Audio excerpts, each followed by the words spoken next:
Hammalarga assalomu alaykum. Bek kotyollarga xush kelibsizlar. Bugun bek kotyollardan kotyollar sizlarga bir tanishtirib o'tamiz. Ko'mir kotyol 3 xil varianti bor, gazli kotyol 1 xil varianti bor. Nima afzalligi, nima minuslari bor, hammasini tanishtirib o'tamiz. Videoni oxirigacha ko'ramiz o'rtoqlar. Like, podpiska bosib qo'yamiz. Eng kichkina kotyolimizdan boshlaymiz. Mana 200 kvadrat metrli eng kichkina kotyolimiz mana shunaqa bo'ladi. Gazli kotyol bo'ladi bu. Gazlidan boshlashga qaror qildik, sababki endi gazi bor joylar ham bo'ladi odamlar uyida. Bular 100 kvadrat metrdan boshlanadi. Narxi $200 bez izolyatsiya. Buni izolyatsiyasi bor $220 narxi. Avtomat garelkalar bilan bo'ladi. Dimoxodga issiq chiqarmaydi. Taxminan kuniga 10 million so'mlik gaz yoqyapti bular. Hozir ishlatayotgan odamlar aytayapti. Bu ham o'ta ekonomik. 100, 150, 200 bu ham ketaveradi. Necha kvadratga desanglar qilib beramiz buni ham. Endi bu birinchi variantimiz. Endi ikkinchi variantimiz ko'mir kotyollarga kelamiz. Bu ko'mir kotyol tepadan yonuvchi varianti. Bu 100 kvadratdan boshlanadi, lekin hozir 100 kvadratimiz tayyor yo'q. 150 gini ko'rsatishimiz mumkin. Mana 150 dan ikkita bir xil turibdi. Bularga ko'mir ham, gaz ham, o'tin ham hamma narsa ketaveradi. Bunga ko'mirni to'ldirib qo'yamiz. Mana shu yerga to'ldirib qo'yganimizdan keyin bitta yoqib qo'yganimizda o'rtacha 12 soatdan 1 sutkaga yonadi. Qirg'iz qozonlarda o'rtacha 1 sutka yonyapti 35 kg ko'mir bilan. Nima bilan bo'ladigan bo'lsa, angren ko'mir bo'ladigan bo'lsa, o'rtacha 12 soat yonyapti. Endi 100 kvadrat metrligi 25 kg ko'mir ketadi endi. Yo'q narsani endi baribir aytib o'tib ketaveramiz. Unga 25 kg ko'mir sig'adi. U ham mana qirg'iz ko'mirda 1 sutka, qozoq ko'mirda bir 20-22 soat, angren ko'mirda 12 soat atrofida yonyapti unda ham. Buni prosta afzallik tomonlari eshigini ochganingizda o'zingizga tutib yurmaydi. Plus minuslarni aytamiz dedik. Nohotdek ko'mirlar ham zo'r yonadi. O'ta yirik, yong'oqdek, mushtdek katta ko'mirlar bo'lishi mumkin emas. Hoka allash bo'lsa ham yonaveradi. Lekin hoka allash iloji boricha endi yoqmaslikni tavsiya qilaman. Iloji yo'q bo'lsa endi yoqasizlar. Misol, Belal mami, Shibar ko'lmi, angren hamma ko'mir yonaveradi bunda ham. Xohlagan ko'miringizni yoqishingiz mumkin. Bu agar maydaroq ko'mir yoqsiz, bitta yonib tushib olgandan keyin tagidan ochib tozalaymiz mana bu yerdan. Mana shu kameraga olib keling mana. Mana shu yerdan ochib tozalaymiz. Tozalab turib kunlarni olib, buni eshikchasiga joyiga qo'yamiz. Eshikni yana yopamiz. Yangi ko'mir solib turib, narigi ko'mirimizni shu oshib bo'lgan cho'g'ini betiga solib qo'yamiz. Yana proses davom etaveradi, yana yangidan yonib ketaveradi. Buni eng yomon narsasi shu maydaroq ko'mir yoqsiz shu. Agar yirik bo'lsa, xohlagan paytingiz unga bir paqir, ikki paqir ozaygan bo'lsa tashlab qo'ysangiz yonaveradi. Bu muammo bo'lmaydi. Prosta buni afzallik tomonlar bunkerning ichida saqish degan narsa bo'lmaydi bunda. Tutun o'ziga urib olmaydi. Gradusni o'zi ham tez ko'taradi. Endi bitta minus tomoni har hafta yo'qsa 10 kunda bir teplarmaydi. Mana shu yerni tozalab turish kerak bo'ladi. Buni xohlasangiz ochib bir ko'rsatib ham qo'yaveramiz. Hech narsa emas. Mana shu turbalarni ichini tozalab qo'yish kerak. Mana shu turbalar ichi qancha toza tursa, shuncha ekonomik ishlaydi kotyolimiz. Agar tozalamay qo'ysangiz, kelganchalik tozalash rosa qiynalib qoladi. Shuning uchun buni vaqtda tozalab turganimiz ma'qul. Endi bulardan keladigan bular $750, 150 kvadratliklari. Bularni keyin mana 200 kvadratliklari bo'ladi. 200 kvadratliklarimiz hozir $850. 300 kvadratliklari bo'ladi. Mana 300 kvadratliklari. Bular $1050. 400 kvadratliklari bor, $1300. Buni mana 500 kvadratliklari bor, kattaroqlari $1500 mana. Bundan ham katta, ikkita ventilatorli bular.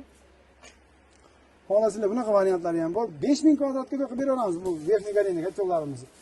Endi verniy galeniya kotyollarni tushundik, eshitdik, ko'rdik.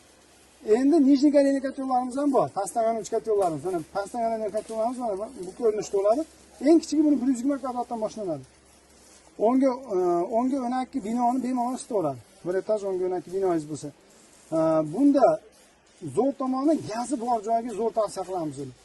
Ham gazi bor, ham gaz o'chib qoladi degan joylarga zo'r tavsiya qila olamiz. Sababki gazga ham o'ta ekonomik ishlaydi bu kotyol. Sabab bunkerning ichidan issiq dimlab olib, oshib qolgandan keyin 3 marta aylanib ketadi. Shuni hisobiga gazi bor joyga zo'r. Lekin ko'mir yoqaman desangiz, verniy galeniya bilan nijniy galeniyani rasxod ko'mir rasxodi bir xil. O'zgarmaydi u. Yog'i endi temperaturaga bog'liq o'zgarishi mumkin. Shuning uchun gazim bor, lekin har zaman o'chib qolishi mumkin. Yo limitdan o'tib ketganda ko'mir yoqaman desangiz, buni sizlarga tavsiya qilgan bo'lardim. Endi bularda ham xuddi shu narsa bir haftada bir mana shu yerda ochib tozalashimiz kerak. Bir haftada bir mana shu yerda ochib tozalanadi. Mana shu turbalar ichi tozalanishi kerak. Haftada bir tozalansa maqsadga muvofiq bo'ladi. To'g'ri kimdir erinishi mumkin, lekin tozalamasangiz ko'mir rasxodi zot oshmaydi. O'chib qoladi, yonmay qoladi, tiqilib qoladi turbalar ichi. Shuning uchun haftada bir tozalab qo'ying. Kotyol zo'r cho'p ketaveradi. Yomon tomoni buni bitta mayda ko'mir sola olmaysiz. Bunga faqat eng kichik yong'oqdek ko'mirlar, mushtdek ko'mirlar ketadi. Mana bunker dich saqich bo'ladi bunda. Ko'mir yonayotganda, o't yonayotganda bunker dich mana shu saqich bo'ladi. Buni ham haftada bir qirib qo'yiladi. Endi eshiklarga ham e'tibor beradigan bo'lsa, eshiklar 4 tomonlama bukiladi bizda. Umuman kotol 40% bukiladi. 60% yeriga svarka shaklari tegadi.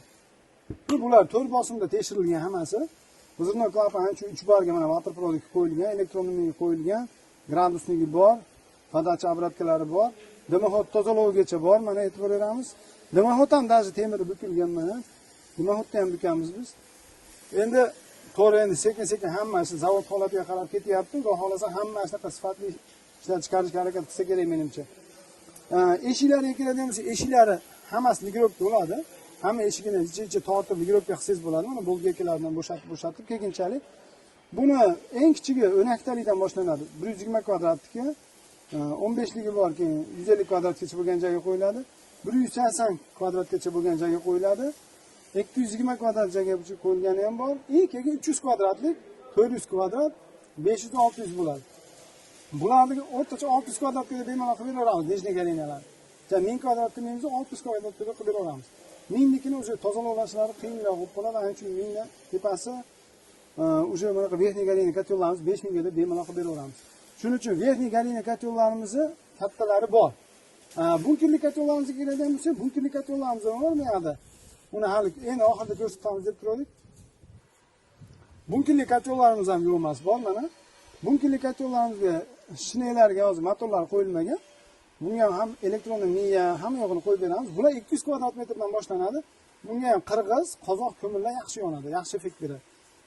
Donasi shu nohotdek bo'lsa, zo'r effekt beradi. Nohotdek ko'mirlar bo'lsa, glавный bunga ichiga quykumanlashib qoladi, nam bo'lib qolsa tiqilib qoladi. Ashi bitta minusi ashi birinchi o'rinda. Endi svet o'chib qolmasa-ki, bu ham zo'r ishlayveradi. Hammasi endi barhol svetga bog'liq. Shuning uchun bunga bitta injiligi quykunroq, maydaroq nam ko'mir solsangiz bo'ladi. Bularimiz 200 kvadratdan boshlab, bularni ham 5000 kvadratga qilib beramiz. Bunkerli variantlarni. Ular $1400 boshlanadi.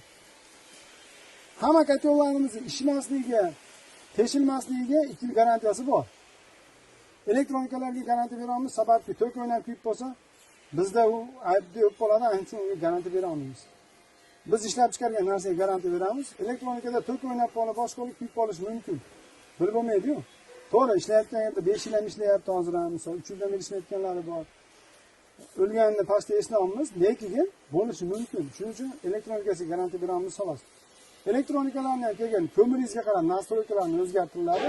Uni o'zi kotel sotib olib, ishlatayotganingizda telefon qilib, menda ko'mirim manaqa desiz, unga qarab elektronikaning nastroykasini tushuntiramiz.